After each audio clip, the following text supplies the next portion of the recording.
Ugandan opposition figure Dr. Kizza Besigye appeared before the High Court in Kampala today amid uncertainty over his health and prolonged detention. On Monday, a planned prayer mass for Besigye at Rubaga Cathedral, called by his wife, Winnie Byanyima, was abruptly cancelled. Byanyima says President Yoweri Museveni personally asked the Archbishop to halt the service, citing concerns it could be used for political mobilization. Here's DW's Frank Kizza with more on why this story matters.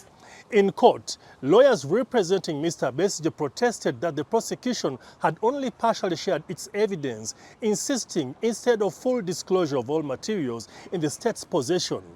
High Court Judge Emmanuel Baguma subsequently ordered the prosecution to provide complete evidence to the defense team for Besigye and his co-accused Abed Lutale by March 3rd. The case has been adjourned until March 12th, and a pre-trial conference to determine the next steps in the proceedings is scheduled for March 24th. The issue at court today was about the prosecution disclosing the kind of evidence they have against Dr. Besigye.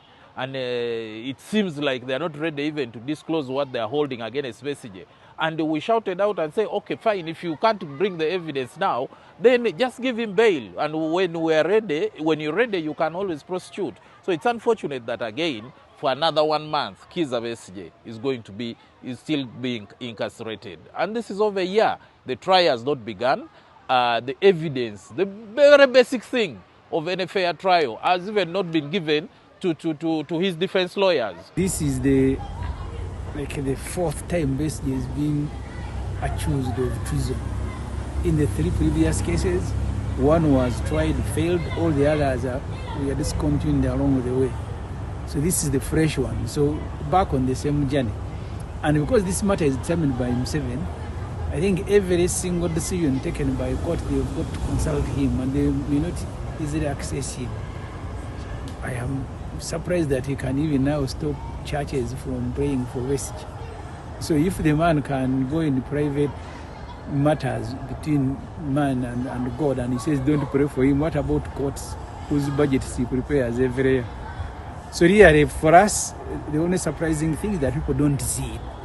But we are under pure military rule, and everything is going to be determined by Museveni and his son. Kizza Besigye, four-time presidential candidate and once a leading opposition figure, has been detained for more than a year on treason charges over allegations that he plotted to overthrow President Museveni by force.